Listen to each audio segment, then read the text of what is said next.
놀이 이론에 대해서 알려줄게. 저번 시간에 놀이의 특성에 대해서 공부하고 특성부터 정의, 교육적 가치까지 공부를 했는데 이번 파트는 놀이 이론에 대한 파트야. 놀이 이론에는 고전적 놀이 이론이 있고 고전적 놀이 이론 말고도 현대적 놀이 이론도 있고 다양한 놀이 이론이 있는데 첫 번째 고전적 놀이 이론은 먼저 개요를 살펴보면 에너지 조절 수단이다 라고 말하는 잉여 에너지 이론, 휴식 이론 이런 것들이 있고 본능이다를 주장한 반복 이론, 연습 이론이 있어. 그래서 이제 에너지 조절 수단에 이제 남은 에너지를 없애기 위한 잉여 에너지 이론을 먼저 살펴보면 실러랑 스펜서라는 학자가 이걸 제시를 했고 놀이의 목적은 놀이는 잉여 에너지를 소모하고 방출시키는 것이라고 했어. 의미로는 모든 유기체는 자신의 생존 욕구를 충족시키는 데 필요한 일정량의 에너지를 생산하는데 이 생존 욕구를 충족시키고 남는 에너지가 잉여 에너지래. 이런 잉여 에너지는 반드시 소모해야 일정량의 에너지를 다시 채울 수 있다고 봤어. 이때 뚜렷한 목적 없이 잉여 에너지를 소비하는 방법이 놀이라고 봤어. 인간이 생존에 필요한 일정량의 에너지가 100이라고 가정을 해보자. 그러면은 유목적인 행동인 일, 생업을 하느라 80을 썼어. 20이 남는 거잖아.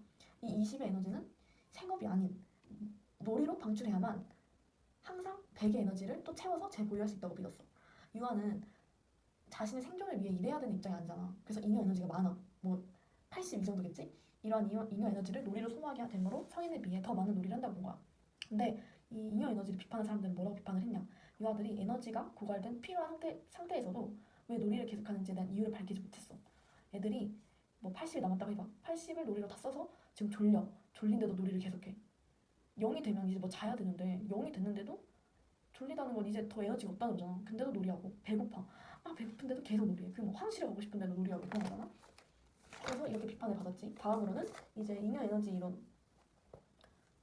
다음이 휴식 이론이야. 이제 휴식 이론도 에너지 조절 수단인데 약간 달라. 에너지 조절 수단으로 고갈된 에너지의 재충전, 즉 재생이라고 봤어.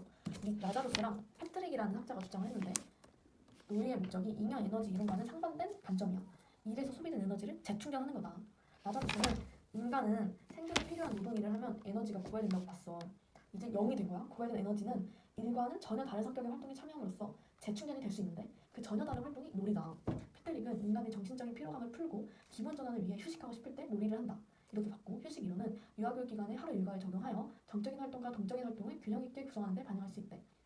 근데 이 휴식 이론은 어떻게 비판을 받았냐? 성인이 유아보다 더 일을 많이 하기 때문에 에너지가 더 많이 부족하잖아. 그러면 이 에너지가 부족한 어른들이 더 많이 놀이를 참여해야 된다. 근데 애들은 일을 많이 하지도 않아서 일을 많이 안 하니까 에너지가 고갈되지도 않았으면서 왜 유아들이 더 빈번하게 놀이에 참여하냐? 이렇게 비판을 받았지. 다음으로 본능과 연관된 관점 두 가지를 살펴볼게. 첫 번째로 반복 이론이 있어. 홀이랑 귤렉이 주장을 했는데 이 홀과 귤렉은 놀이 목적으로 인류의 진화 과정을 반복하고 재현함으로써 현대 사회에서 필요하지 않는 원시 본능을 제거하는 거다. 이렇게 봤지. 그래서 다윈의 진화론에 근거해서 개체 발생은 개통 발생을 반복한다는 거야. 개체 발생이 뭐냐? 그냥 개인적인 발달은 개통 발생 이런 건 종의 발달인데 개인적인 발달은 종의 발달을 반복한다는 거지. 유아의 행동 발달은 진화의 과정을 그대로 이어간다고 보고 이 놀이하는 행동들은 인류의 진화 발달 과정을 따라가며 인류 역사가 놀이 속에서 재현된다고 봤어. 즉 유아들은 특정 놀이 속에서 인간이 진화해온 단계를 반복한다는 거지. 예를 들어볼게.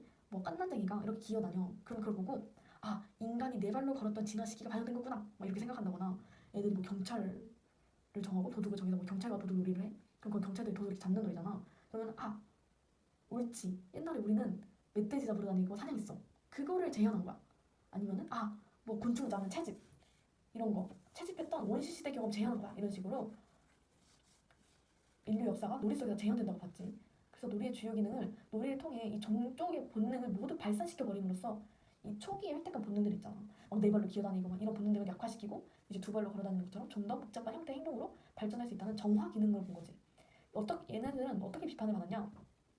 그러면은 유아들이 왜 현대의 기술 문명을 반영하는 왜 자동차, 우주선 같은 놀이감으로 놀이하는 걸 왜 좋아해? 이렇게 된 거지.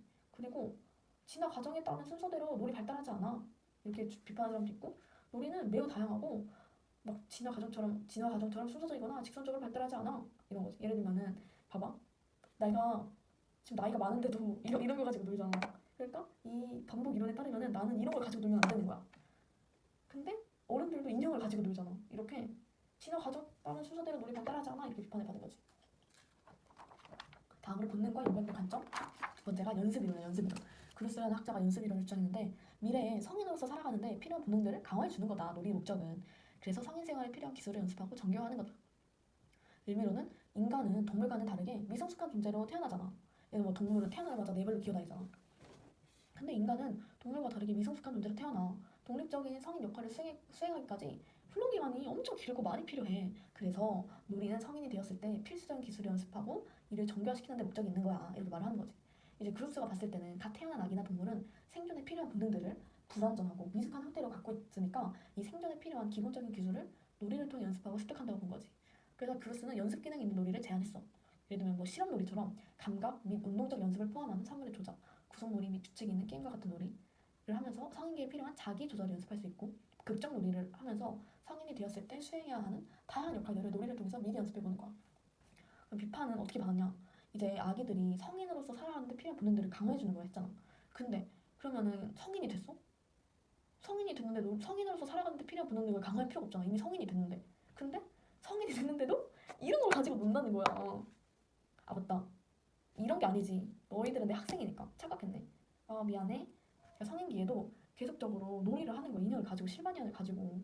이게 비판을 받았지. 그럼 왜 성인기에도 계속적으로 놀이하냐? 설명해봐라 했는데 설명을 못했어. 그래서 비판을 받았습니다. 그래서 결론을 내리자면 이제 잉여 에너지 이론이 있었어.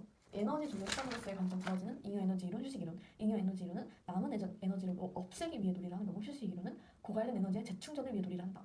본능에 관한 이론 두 가지, 연습 이론과 반복 이론. 연습 이론은 생활에 필요한 기술을 연습하기 위해 놀이를 한다. 반복 이론은 과거의 원시 본능을 제거하기 위해 놀이를 한다. 다음 우리 현대적 놀이 이론에 대해서 봐볼게. 현대적 놀이 이론을 먼저 심리 역동적 접근으로 본 거야. 현대적 놀이 이론이 두 가지인데 심리 역동적 접근 하나랑 인지적 접근 하나 이렇게 있습니다. 먼저 심리 역동적 접근에서 보면은 정신분석 이론을 알아야 돼. 놀이에 대한 관심은 정신분석 이론의 창시자인 프로이드부터 시작이 됐고 윌더, 에릭슨으로 이어지면서 더 체계화됐어. 정신분석 이론에서는 인간의 심적 과정을 원초와 자아, 초자를 구분하며 이러한 심적 과정의 발달 단계에서 놀이가 중요한 역할을 한다고 봤어.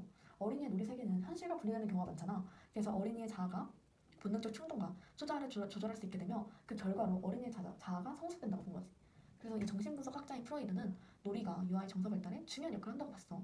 뭐 어떤 행동이든 동기가 있다고 프로이드는 봤거든. 그래서 어떤 행동이든 동기가 있다고 봤으니까 유아의 놀이 역시 우연히 일어나는 게 아니라 자신이 의식하든 안 하든 그냥 개인의 감정과 정서에 의해 결정된다고 보는 거구나. 특히 놀이의 동기를 근본적으로 쾌락 추구에 두었는데 유아가 놀이를 하면서 희망을 성취하고 기쁨을 느끼며 고통스러운 경험은 감소시킨다고 설명하면서 아동에게 놀이란 서방의 충족과 더불어 충격을 받은 사건을 극복하는 데 필요한 것이라고 주장을 했지. 그래서 먼저 프로이드의 정신분석 이론 관점에서 서방의 충족에 대해 알아볼 거야. 아동에게 놀이란 서방의 충족 그리고 극복 이렇게 키워드를 프로이드는 말했거든. 그래서 프로이드는 놀이의 동기를 쾌락 원리로 설명하면서 놀이는 서방의 충족을 위한 것이며 아동이 상상 속에서 원하는 바를 표현하여 자신의 바람을 충족시키는 수단이라고 봤어. 아동은 놀이를 하면서 놀이에서 원하는 것을 모든 것을 다 해볼 수 있어서 희망을 성취하고 기쁨을 느낄 수 있다는 거지. 예를 들면은 내가 우주 비행사가 되고 싶어. 근데 실제로 우주 비행사가 돼서 우주에 갈 수 없잖아. 근데 놀이를 통해서 현실에서 불가능한 역할을 하면서 만족을 얻게 되는 거지. 현실에서는 일상의 사물이나 사람을 통제할 능력이 부족한 어린이야. 그런데 놀이를 통해 자신의 통제력을 발휘하여 불안, 긴장감, 공격 욕구와 같은 부정적인 정서가 놀이를 통해 해소될 수 있다고 봤어. 놀이는 아동으로 하여금 현실이라는 장애물과 여러 가지 행동에 대한 사회에서의 인정 여부를 피하게 해주고 실제 상황에서 받아들여지기 어려운 충동을 표출할 수 있는 안정감을 제공해준다고 봤어. 펠러라는 사람은 아동이 놀이 중에 잘 선택한 특정 역할이나 인물들을 분석한 다음에 놀이 역할의 선택은 특정인에 대한 사랑, 존경, 공포, 분노의 감정에 기초하여 이루어진다고 설명을 했어. 아동이 그들에게 사랑과 존경을 느껴 그 사람에 대한 놀이를 한다는 거야. 그러면서 그 사람과 같아지려는 소망을 충족시키고자 한다는 것이지. 이 외에도 모방하려는 다른 역할로 뭐 동물도 있고 왕자님도 있고 공주님 이런 걸 언급하면서 아동들은 이런 역할들을 해보면서 이 가상이라는 놀이의 안전한 보호막 내로 들어가 현실 세계에서는 더 이상 표현할 수 없는 유아적인 쾌락을 즐긴다고 분석을 했어. 그래서 놀이의 소망 충족과 관련된 연구들이 있는데 아동의 심리성적 발달에 따라 아동의 놀이 구조가 변한다고 봤어. 첫 단계에서는 이제 혼자 놀이를 한다. 혼자 놀이를 하면서 신체 부분을 관련되어 이루어진다. 전기 오이디푸스 단계에서는 1차적으로 어머니와 놀려고 한대. 근데 오이디푸스 갈등을 느끼게 되면 놀이를 통해 성인의 역할 놀이를 함으로써 경쟁자인 성인에 대한 무조건 자신의 지위를 보장받으려고 한대. 오이디푸스 단계에서는 후기 오이디푸스 단계에서는 아까는 전기 오이디푸스 단계였어. 후기 오이디푸스 단계에서는 이제 동료와의 게임으로 이루어지는 거야. 게임을 통해 자신이 속한 사회의 질서를 창조하고 여기서 도출된 법칙을 준수하면서 점차 현실 사회 일원이 된다는 거지. 매닝거라는 학자는 상상놀이가 소망 충족의 기능을 한다고 봤어. 특히 불안을 감소시키는 놀이의 완화 효과를 강조했대. 놀이가 억압된 공격 충동을 완화시키는 가치를 지닌다고 했어.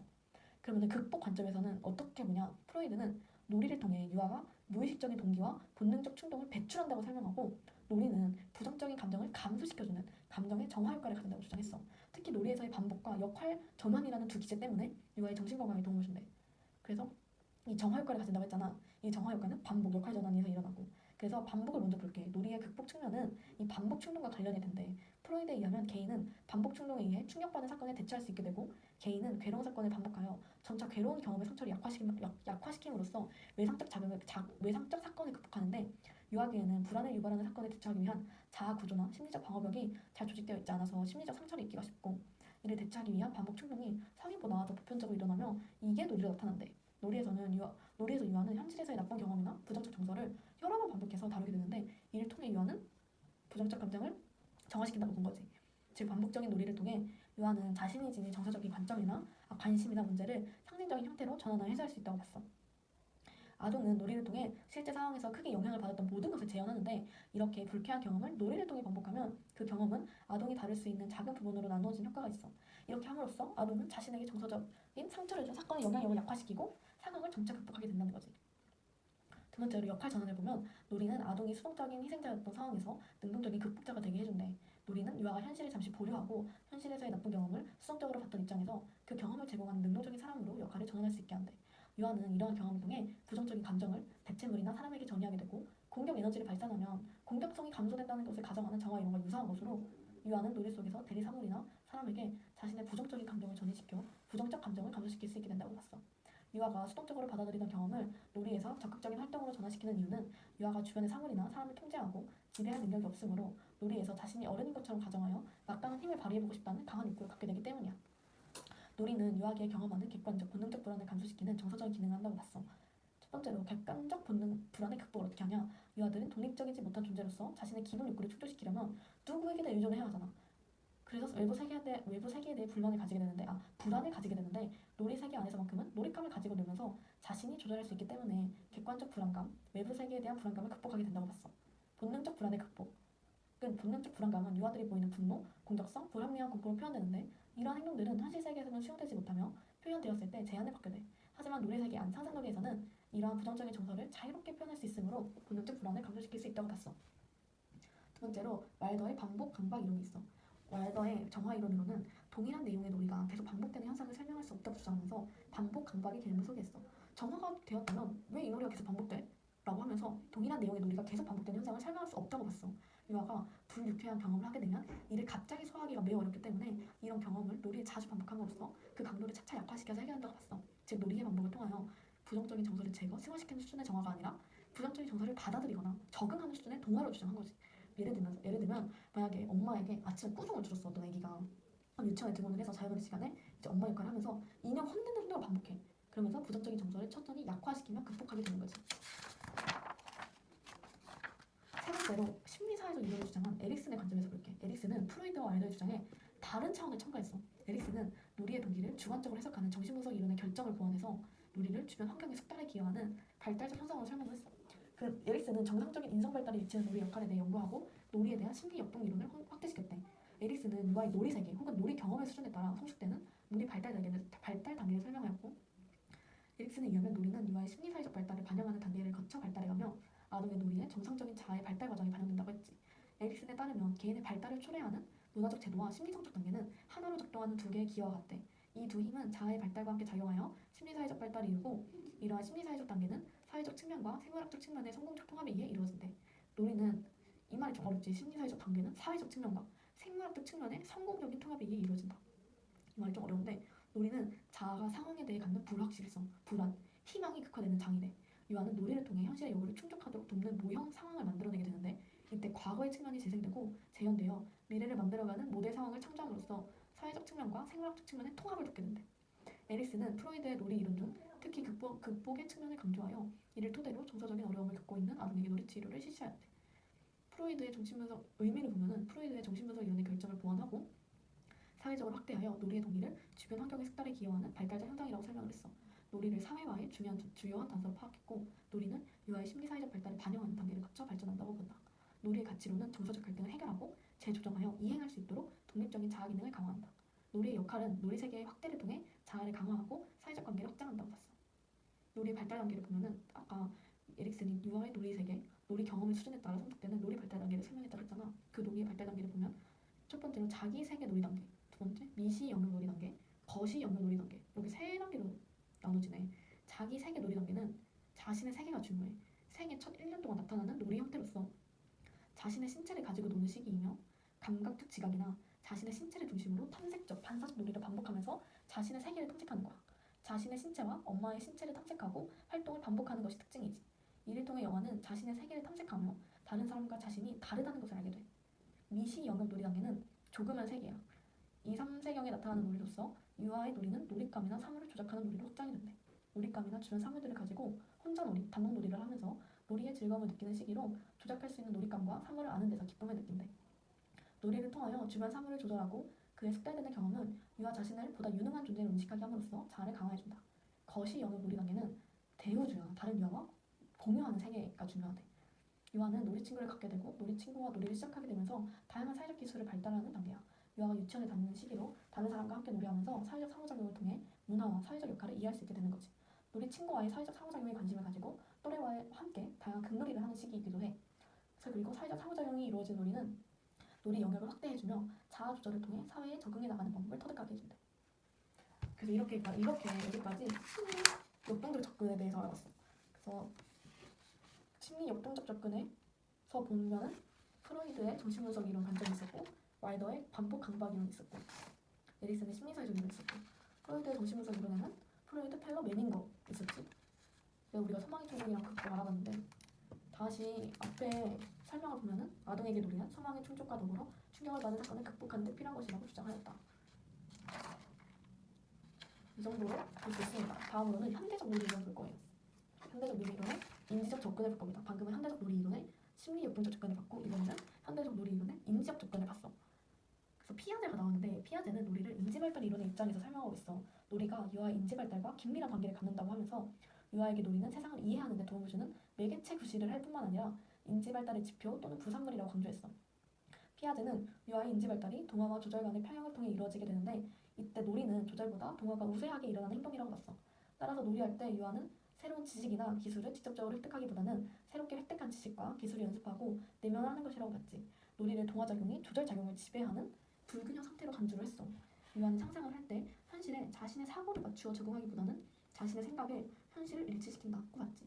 놀이는 유아의 발달 수준을 뛰어넘어 나타나지는 않으나 놀이가 발달에 기여한다고 보고 피아제는 놀이가 인지 발달과 병행하여 발달한다 라고 하면서 인지 발달 단계에 따라 나타나는 놀이 유형을 나눴는데 감각 운동기에는 연습놀이, 전조잡기에는 상징놀이, 부채조잡기에는 규칙 있는 게임 이렇게 인지 발달 단계에 따라 나타나는 놀이 유형을 이렇게 나눴어. 구성놀이가 현실에 맞추는 조절의 성격이 강하다고 보았기 때문에 놀이의 본질인 동화 중심 활동이 약하다고 판단하여 하나의 독립된 놀이 단계로 인정하지는 않았다. 상징놀이와 규칙 있는 게임의 중간, 놀이와 지적 활동의 중간, 놀이와 모방의 중간에 구성놀이가 있다고 보았습니다.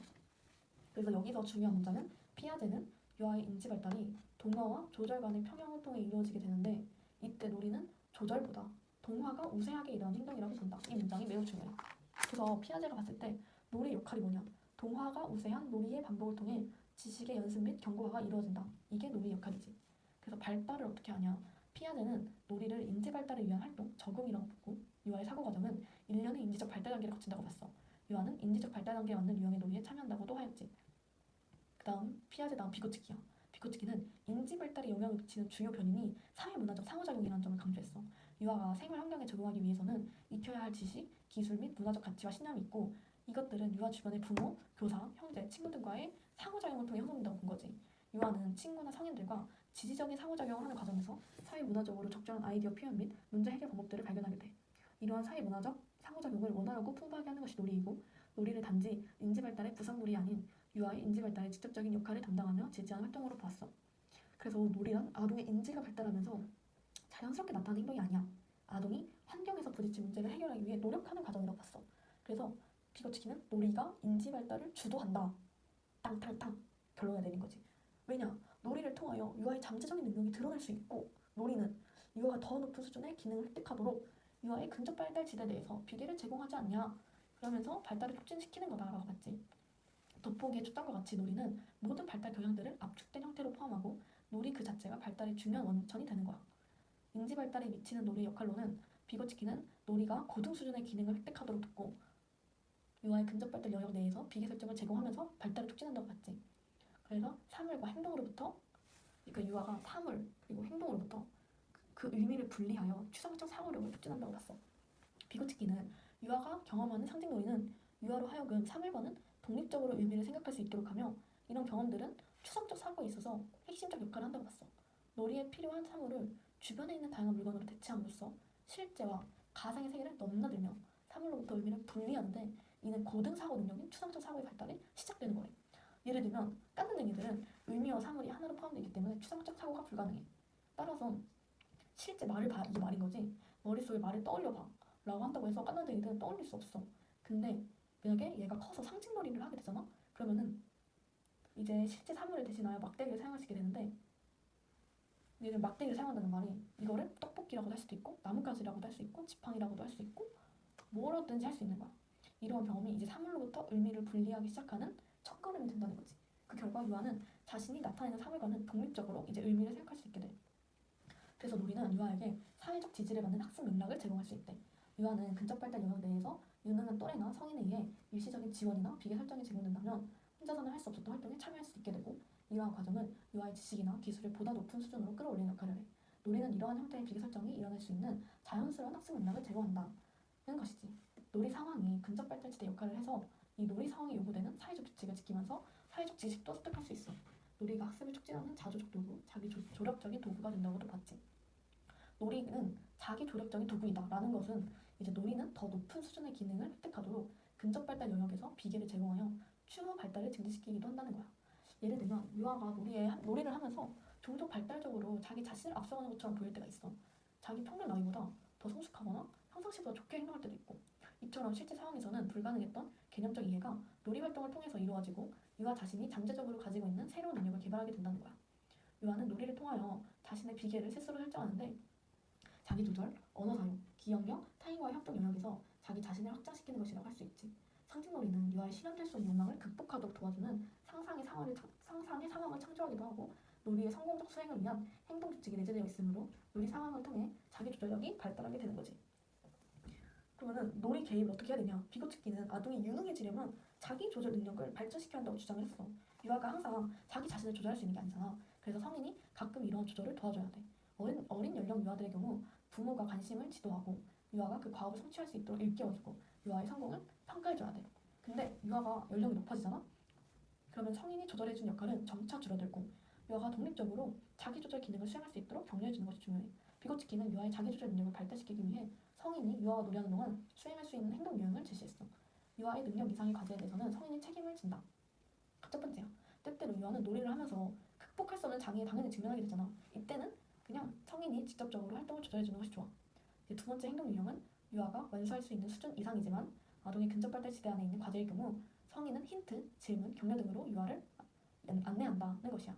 유아가 좀 더 진보된 사고나 새로운 기술을 요구하는 문제에 직면했을 때나 적절한 정도의 도전을 받았을 때 교사는 유아가 활동하는 동안 지켜봐야 돼.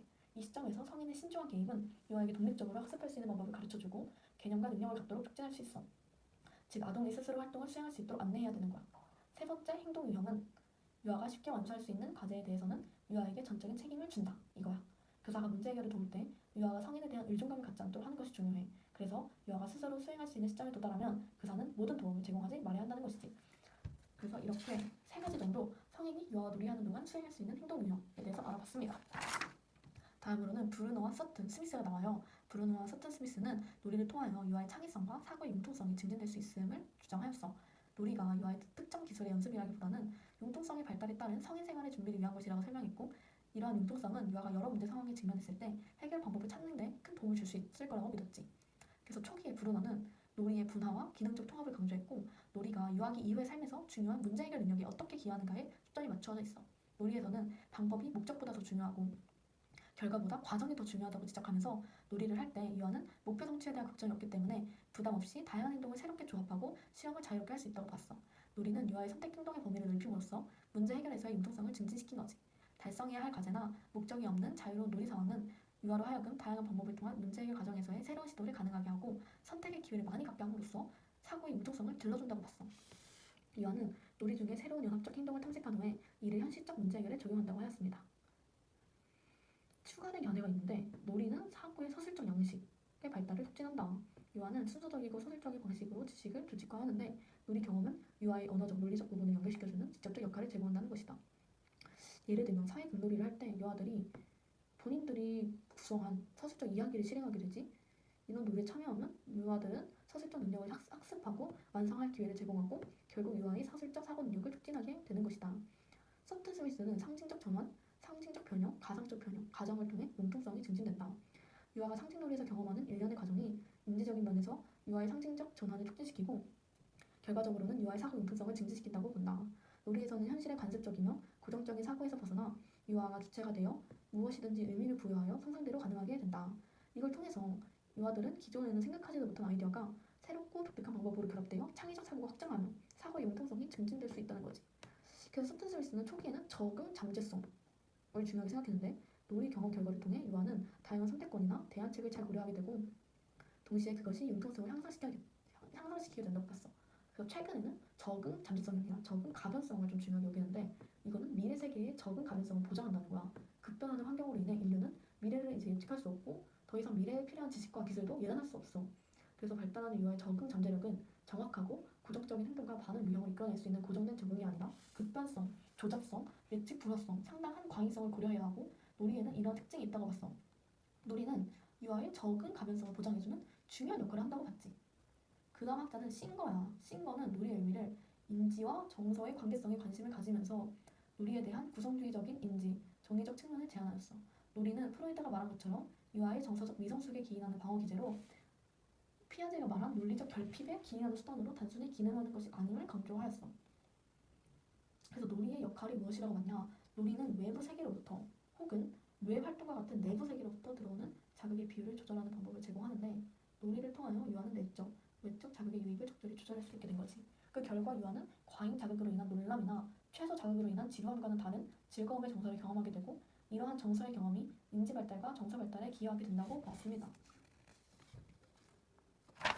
다음으로는 현대적 놀이 이론의 각성 조절 이론이야. 각성 조절 이론. 각성 조절 이론은 벌린이 제안하고 앨리스가 수정을 했대. 자극과 놀이의 관계를 설명하는 이론이고 놀이란 최적의 수준으로 각성을 유지하려는 중추신경계의 요구와 충동에 의해 야기되는 활동이라고 봤어. 유아가 각성 수준을 적정하게 유지시키려는 중추신경계의 요구를 만족시키기 위해 놀이를 한다고 주장했고 각성 조절의 방법은 자극 감소 활동과 자극 추구 활동으로 나누어진다고 봤어. 첫 번째로 어떤 학자가 나오면 벌린이라는 학자가 나와. 벌린은 놀이의 의미를 자극 감소 활동이라고 봤어. 자극이 지나쳐서 정서적으로 흥분되거나 긴장되면 이 각성 수준이 높아지는데 이를 적정 수준으로 줄이기 위해 참여한 놀이 활동을 말하는 거지. 낯선 사물로 인해 각성이 증가하잖아. 그럼 놀이를 통해 그 사물을 탐색하면서 높아졌던 각성 상태가 차츰 이제 그 사물과 익숙해지기 때문에 적정한 각성 수준을 유지하게 된다고 본 거야.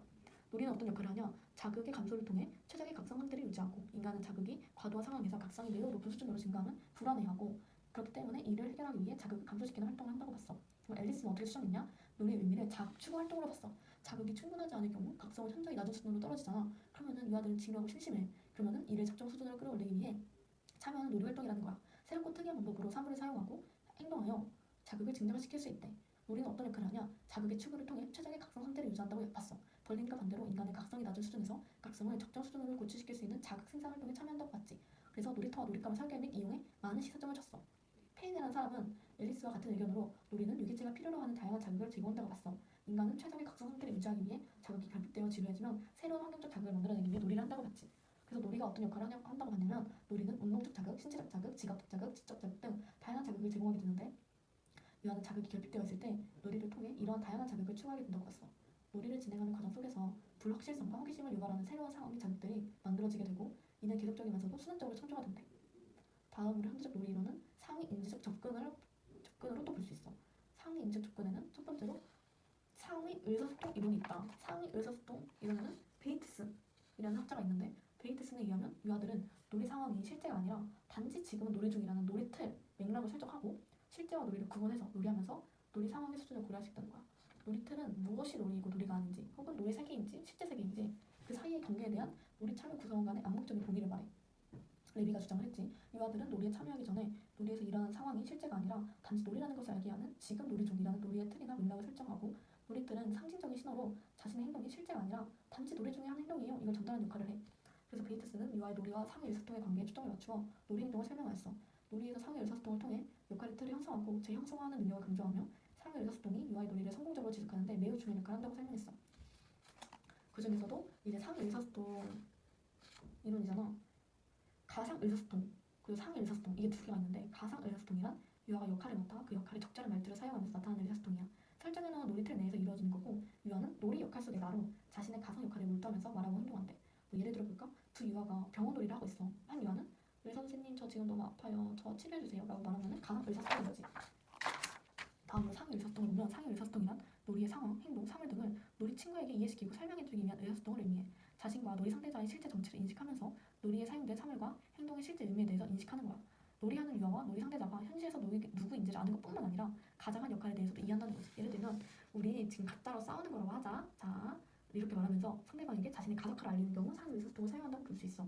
놀이 과정에서 상의 의사소통을 경험하면서 유아들은 자신이 맡은 역할을 맞추는 능력이 촉진되고, 이런 경험은 다양한 수준의 의미, 이해 능력을 촉진한다고 봐.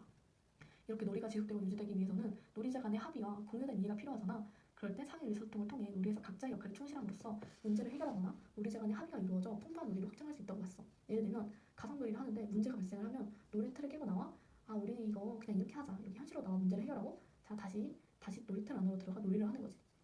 갑이라는 학자는 언어에 관심을 가진 심리학자인데, 유아들이 사회적 놀이를 할 때 가상 역할과 실제 역할의 사이를 계속해서 오간다는 걸 발견을 했어. 유아들의 가상 놀이는 놀이 상황 설정, 진행, 종료 및 재참여, 이 과정을 관찰하고, 이제 놀이 틀과 그 의미를 나타내는 수단으로 사용된 상의 의사소통의 메시지를 분석하고, 유아들이 가상 놀이 틀의 안과 밖을 어떻게 전이하는가에 대해 연구를 한 거야. 유아가 가상적인 특성의 놀이를 하는 동안 문제가 발생할 때마다 종종 놀이를 멈추고 문제를 해결하기 위해 현실 세계로 돌아와 문제를 해결한다는 것을 알아낸 거지.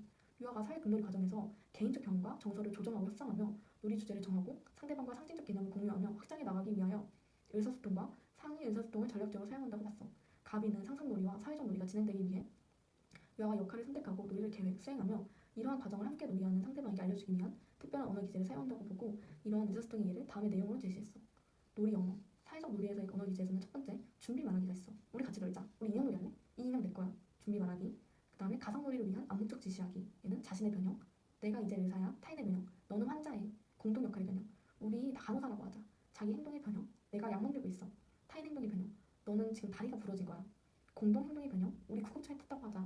사물의 변형. 이 단추는 약이야. 환경의 변형. 책상 밑이 병원이야. 없는 것을 있는 것으로 변형. 아무것도 없는데 이거 너한테 놓을 주사야. 그리고 가상의 상황에서 말하기. 환자님 약 먹으세요. 의사 선생님, 간호사님 이 환자에게 주사 좀 놔주세요. 이 가상의 상황에서 말하기. 협상하기. 나 주사 맞기 싫어. 나 이제 안 놀고 싶어. 나 이제 갈 거야. 놀이 신호 사용하기는 응애 응애 이렇게 목소리 변화. 얘들아 안녕. 이렇게 선생님 흉내낼 때 목소리 변화하는 거. 그리고 행동하거나 말할 때 띨띨거리면서 웃는 게 놀이 신호 사용하기. 두 번째 이론은 각본 이론입니다. 각본이란 기억에 의해 활성화되는 지식의 구조고, 기억에 의해 활성화되는 개인의 경험 구조이기도 하고, 어떤 사건에 대한 일반화된 표상이기도 하다. 유아는 자신의 경험에 기초해서 사건을 조직하고 구성하며 경험에 대한 자신의 해석을 놀이 내용으로 표현했어. 놀이에는 유아의 개인적 경험에 대한 지식이 나타나고 성숙해지면 경험에 근거하여 사건을 구성할 수 있게 되고, 경험에 대한 개인적 해석이 놀이 내용인 각본으로 표현된다는 거야. 연령이 증가할수록 유아들이 연기한 각본은 점점 더 통합되고 매우 복잡하게 된다고 설명하지. 각본의 구성 요소는 장면, 하위 활동, 역할, 관계, 장면에서의 소품, 각본의 변형, 각본의 시작과 끝에 표시하는 사회생활 조건 등이 있어. 각본으로서의 극화 혹은 상징 놀이에서 유아의 행동에 나타나는 이야기 구조의 수준을 분석하는 것은 유아의 인지 및 언어 발달의 지표를 알아낼 수 있고, 나아가 유아의 성격과 자아 개념을 확인하고 판단하거나 지적 언어적 풍속을 예측할 수 있게 한대. 각본의 수준을 보면 울프와 그롤만이라는 학자는 이야기 구조 수준을 도식 수준, 사건 수준, 에피소드 수준을 세 가지로 구분했어. 먼저 도식 수준을 보면 유아가 한 사건에 관련되는 하나 또는 그 이상의 짧고 단순한 행동을 수행할 때 나타나. 예를 들면 침대에 인형 눕히기. 이러면 한 사건이니까 도식 수준이야. 사건 수준은 유아가 한 목적 하에 관련되는 두 가지 이상의 하위 도식이 포함되는 사건을 수행하는 거야. 단순 사건과 윤곽 사건이 있는데, 단순 사건은 유아가 한 목표를 추구하기 위하여 관련되는 두 가지 이상의 도식을 수행하게 되는 거야. 두 가지 이상의 도식. 예를 들면 인형에게 옷 입히고 하나 끝, 등에 업는다. 두 개 끝. 윤곽 사건은 유아가 한 가지 같은 목적 하에 네 가지 이상의 하위 도식이 포함되는 사건을 수행하는 것이야. 네 가지 이상의 도식. 햄버거를 만들었습니다. 도식 하나. 그 다음 커피를 끓였습니다. 도식 둘. 케이크도 구웠어요. 도식 셋. 샐러드를 준비하면서 식사가 완성됐습니다. 도식 넷. 그 다음에 에피소드 수준. 한 목적 하에 두 가지 혹은 그 이상의 사건을 수행할 때 나타나는 거야. 사건 각본의 수가 2개 이상 이어져서 나타나기 때문에 좀 더 복잡한 이야기 조직하에 놀이를 하는 거지. 단순 에피소드는 두 가지의 단순 사건이 내포되는 거지. 두 가지 이상의 단순 사건. 예를 들면 위에 인형에게 옷 입히고 등에 업기, 이 단순 사건을 수행을 했잖아. 그리고 인형을 씻기고 침대에 눕히기, 단순 사건을 또 수행하는 거야. 그러니까 윤곽 에피소드는 두 가지 이상의 윤곽 사건을 내포하는 거지. 두 가지 이상의 윤곽 사건. 위에 식사 준비하기가 있었잖아. 그 윤곽 사건에 플러스 접시를 놓고 음식을 차리는 놀이 친구에게 대접하기 윤곽 사건을 또 연결해. 모은 그릇을 정리하며 설거지하기, 이걸 또 연결하고 친구에게 식사 대접하기라는 놀이 주제 아래 유아가 다양한 음식을 요리하고 놀이 친구에게 대접하고 설거지하는, 이렇게 세 가지 윤곽 사건을 연결한 게 예시가 될 수 있어. 다음으로는 서튼 스미스의 수행 이론이라는 게 있는데, 수행으로서의 놀이 이론에서는 서튼 스미스가 일상적 대화가 이자 대화라면 놀이는 사자 대화에 참여하는 것이다 라고 했어. 즉 놀이는 일상적 대화체로서 실제로 4가지 유형의 의사소통자 역할이 포함된 사자 대화라고 본 거지. 유아는 놀이자일 뿐만 아니라 실제 혹은 가상의 감독자이기도 하고 연출자이기도 하고 청중이기도 해. 그래서 이 4가지 놀이자, 실제 혹은 가상의 감독자, 연출자, 청중, 이 사자 대화인 거야. 실제 유아의 놀이를 주의 깊게 살펴보면 혼자 놀이를 할 때에도 공동 놀이자, 가상적 청중 이런 걸 상상하면서 놀이하는 걸 발견할 수 있어. 놀이는 다창적 요소를 가진 무대화된 사건이잖아. 그래서 실제 혹은 가상의 청중을 위해 놀이자가 가상 세계 속에서 상호작용하는 거지. 그래서 이때 교사는 어떤 역할을 해야 되냐? 교사가 과잉 주도를 하거나 지나친 구조화를 하면 놀이자나 공동 놀이자, 감독자, 연출자, 청중 간에 유아 주도적 협응을 약화시키거나 깨뜨릴 수 있어. 따라서 교사는 중재자로서의 역할이나 손님의 역할을 맡아서 제한하는 정도가 가장 바람직하대. 다음으로 스밀란스키의 변형 이론이 있어. 변형 이론은 상징적 특성을 강조하는 이론이야. 스밀란스키가 유아의 놀이 수준의 발달과 놀이의 변형적 측면의 관계성을 강조하면서 제기된 거기 때문이야. 그래서 놀이의 변형적 측면에 뭐가 있냐? 4가지가 있는데, 첫 번째, 실제 자신을 다른 사람처럼 가득화하기. 두 번째, 다른 사람을 실제 사람과 다르게 가득화하기. 세 번째, 어떤 사물의 실제 표상과 다르게 사물을 가득화하기. 네 번째, 어떤 상황을 실제 상황과 다르게 가득화하기. 그래서 유아의 변형 수준이 발전하면 사물 측면에서 구체적 일상 상황에 기초한 변형에서 추상적 상상 변형 수준으로 발전한대. 처음에는 실제 사물과 유사성, 구체성이 높은 무형 소품을 사용하다가 점차 대체상을 가득하는 사물로 변환해 가는 거지. 주제와 내용 측면에서는 어떻게 변형하냐? 일상생활과 근접도가 높은 주제와 내용으로부터 점차 다양하고 상상적인 주제와 내용으로 발전한다는 거지. 이제 마지막인데, 마음의 이론이야. 마음의 이론은 자기 자신과 다른 사람의 내적 심리 상태와 관련하여 내재되어 있는 일상적인 인식에 대한 이론이야. 다른 사람도 자신만의 정신과 관점을 가지고 있어. 그리고 그것이 자신의 정신이나 관점과는 다르다는 것을 인식하는 거야. 그래서 마음의 이론은 어떻게 발달하냐? 마음의 이론은 유아가 표면상의 실제적인 지각에 그치지 않고 그 실제적인 지각, 표면상의 실제적인 지각으로부터 얻은 정보의 1차 표상을 조작하고 수정하고 변화시켜서 융통성 있게 특정 짓고 사용할 수 있는 상위 표상 체계를 발달시켜야만 획득할 수 있어. 복잡하지? 유아기는 이러한 마음의 이론이라는 정신적 상태에 대한 모델을 발달시키는 시기라고 봤지.